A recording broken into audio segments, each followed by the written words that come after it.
Hey guys, it's Tom Abbott here, international speaker, author, and sales trainer, and I'm so excited to be your mentor for the 45-day Challenge Me. This is awesome.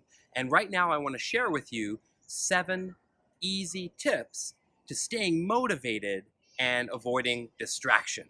I mean, let's face it, now more than ever, we are so busy. We're inundated with so many tasks and distractions, things that pull us away from what's truly important to us. So it's so critical now more than ever to stay laser focused and really to stay motivated and positive. So here goes 7 tips to staying motivated and to avoid distractions. Tip number 1, you need to be your own coach. What does that mean? You have to hold yourself accountable. No one is going to hold your hand. No one is going to stand over your shoulder and say, hey, did you get that job done? Did you send out those proposals? Did you follow up with that customer? No one cares, and no one's going to follow up with you. You need to be your own coach and hold yourself accountable. Next tip, tip number 2, you need to discover your why. Why are you doing this? What truly motivates you? I heard years ago that the word motivation really stands for your motive for action. So what's your motive for action? What gets you out of bed every morning? Why do you work late at night? Why do you keep sending that one extra email or making that one extra phone call when you'd rather go home and just go to sleep? What drives you? What truly motivates you? Now, a lot of us are motivated by, you guessed it, money. We all love money, and money's great. Money buys cars, money buys houses, it buys a lot of things, clothes and designer bags and shoes, vacations, travel, you name it. We all love money. But here's something that I've learned over the years, and maybe you've learned this too. Money is not an end. Money is simply a means to that end. So think about what truly motivates you. What are you really working towards? Now, it may not even be what motivates you. Maybe it's who motivates you. Or who are you doing this for? Do you have kids? Are you married? Well, I do. I've got 2 kids, beautiful wife and 2 lovely young boys. They drive me. They motivate me every single day to work harder and to do more and, quite frankly, to be more. That's who motivates me. And my wife, she continually drives me to succeeding and going above and beyond and doing more than I even thought I could do. So who motivates you in your life? Maybe it's your parents. If you still have living parents, they've looked after you their whole lives. Well, at least your whole life they look after you. I know that my parents worked so hard, sacrificed a lot to make sure that I had everything that I needed to succeed in life. Now it's your turn. It's your turn to take care of your parents, support them. And look, I know it's not easy. If you've got parents and you have kids, maybe you feel kind of squeezed. Sometimes we call it the sandwich generation, where you're supporting both your parents and your kids. But no one said life was easy. It's your turn now, and it's your responsibility.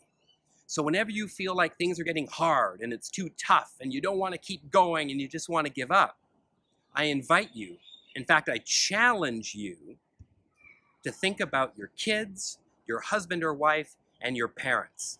They're counting on you. So that's tip number 2. Now, tip number 3, this is one of my favorites, is to keep learning. Now, I'm preaching to the choir here, all right? Just the fact that you've taken part of this 45-day Challenge Me, you get the importance of being a learner. You guys are lifelong learners. And I'll tell you something, when you learn more, you earn more.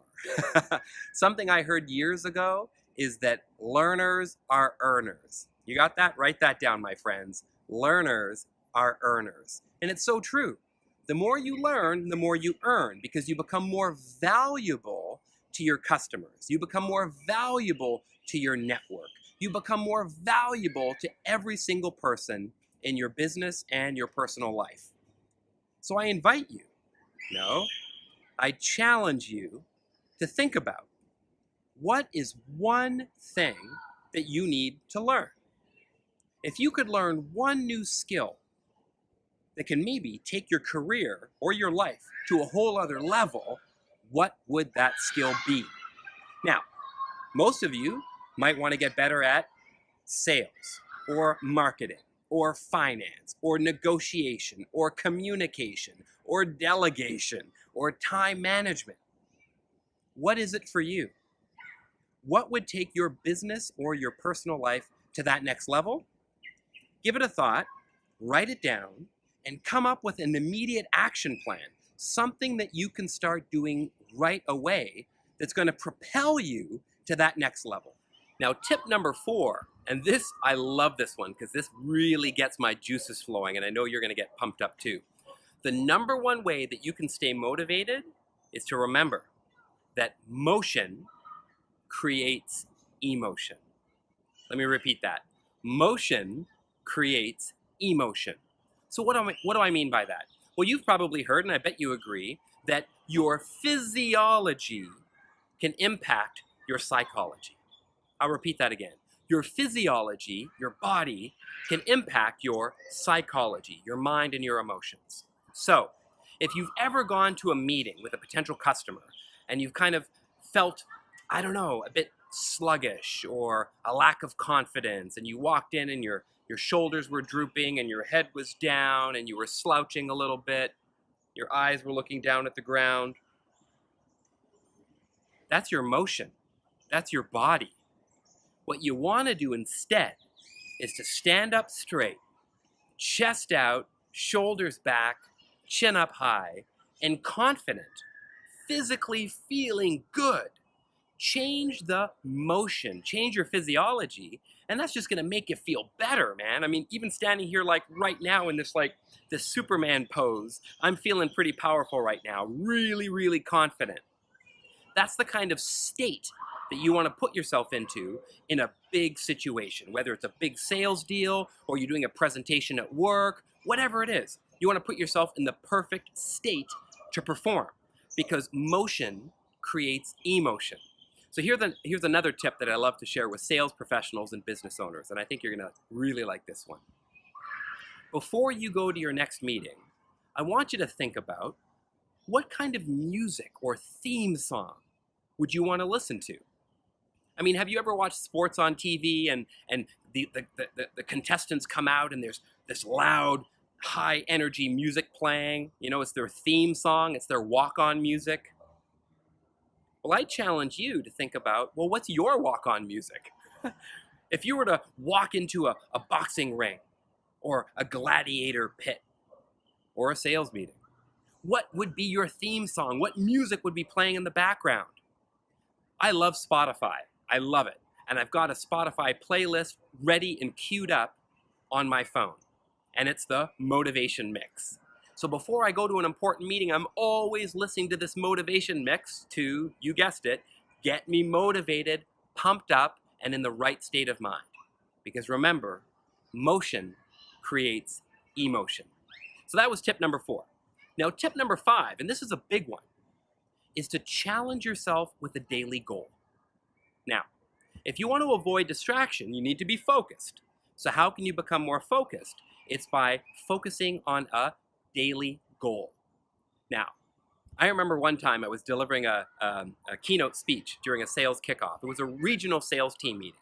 And the global CEO comes and makes this big announcement and says, hey team, for the next fiscal year, our goal is to reach $1 billion in revenue. We can do it. And then everybody at the sales meeting, all the sales reps kind of looked at each other and they politely clapped, but then they looked at each other, I don't think we can do it. There's no way, that target's too high. Yeah, right. I don't think so, right? And that's because the goal was so massive that it seemed unattainable, unachievable, and unrealistic. Has that ever happened to you? Where you've set a goal that you were really excited about, but it seemed so big that you just didn't believe in your heart that you could actually achieve it? Well, you're not alone. That's very common. That's why I encourage you to set a daily goal, something smaller. So if your goal is big, well, break it down into bite-sized pieces. If you've got an annual sales target, break it into quarters. Then condense it even further into a monthly target, a weekly target, a daily target. And that daily target could also be around performance or activities or behaviors. What do you need to do today to get you to where you want to go tomorrow? So challenge yourself with a daily goal. That was tip number 5. Now, tip number 6, I dig this one. Hang out with superstars. Hang out with superstars. Surround yourself with positive people that will bring you up, not pull you down. There's 2 kinds of people in the world. The first type of person, well, okay, let me tell you, and I think you already know the answer. There are winners and, oh, hey, well, if you said losers, that's a bit harsh, but you know what I'm talking about. I was just teasing you. There's 2 kinds of people. Winners and whiners. Whiners complain about everything. Oh, my sales target's too high, our prices aren't competitive, the markets are slowing down, the competition's too good. Boo, hoo, hoo.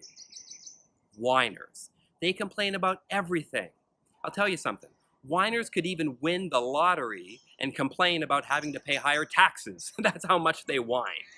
Now, please, I know you're not a whiner, but don't hang out with whiners. Hang out with winners. Because those whiners are only looking to justify their failure. They're looking to you to support them, right? To basically say, yes, you're doing as good a job as you can. It's not your fault. No, it is your fault. Whiners always look at external blame rather than internal responsibility. Here's the thing. Have you ever gotten advice from someone who really wasn't in a position to give advice? Why is it that people with no money, who are broke, with no investments, are the first people to tell you what stocks you should be buying? That's like getting marriage advice from someone who's been divorced 5 times. It doesn't make any sense. Hang out with winners, hang out with superstars, learn from the best. So that was tip number 5. Hang out with superstars. Actually, that was tip number 6. Hang out with superstars. Now here's tip number 7. This is the final tip. And this is what you really need to focus on, because you guys have challenged yourself, you have pushed yourself to the limit, you guys are motivated. That's why you're part of this Challenge Me Marathon. You're committing to this 45-day program because you're already a superstar. You guys are winners. So here's what I want you to do. This is tip number 7, reward yourself. Reward yourself for a job well done, my friends, because that's going to help keep you motivated. Here's the thing. I remember after a sales kickoff meeting, I had a sales rep come see me at the front of the audience, and he said, Tom, I'm feeling a little unmotivated. And I was like, I'm sorry to hear that, because this was actually a motivational talk. Why are you unmotivated? He goes, no, it's not that. He goes, okay, look, let me explain. I've got good news and bad news. Now, the good news is I hit my sales target, my annual sales target, in only 6 months. I was like, whoa, that's incredible. Way to go. I mean, what did your boss do? How did you celebrate? He doubled my target. That's common, right? Has that happened to you? Maybe it has. So I tried to reassure him. I said, look, my friend, I know it felt like you were almost being punished for hitting your target twice as fast as everybody else. I mean, you got twice as much work. That is normal. So I'm sure you were a little disappointed. But here's the reality, or at least here's another point of view. You were able to achieve something that very few people could do, so your boss knew that they could depend on you to deliver more. They knew that your potential was untapped and that you could do more. That's the highest form of flattery you could get. Now, if that doesn't help you feel any better, let me continue, all right? The reality is, your boss has a boss, your boss's boss has a boss, and your boss's boss's boss has a boss. Everybody has a boss, and everybody has goals, and they're accountable to someone to drive results. So maybe your boss really couldn't reward you because they were so focused on that next goal. That's normal. That's why, my friends, you must reward yourself. So how do you do that?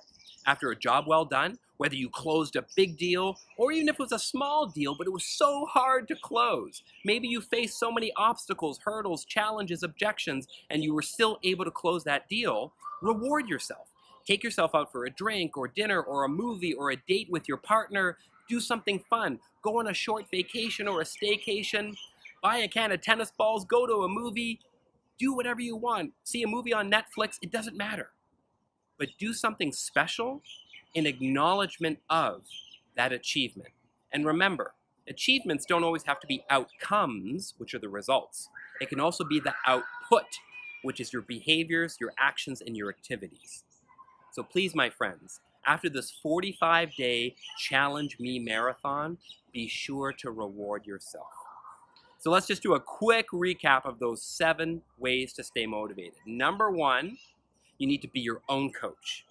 Number 2, you need to challenge yourself with a daily goal. Number 3, what's your why? What are you doing this for? Tip 4, learners are earners, so keep on learning. Number 5, motion creates emotion, so get busy, get moving. Number 6, hang out with superstars. Hang out with winners, not whiners.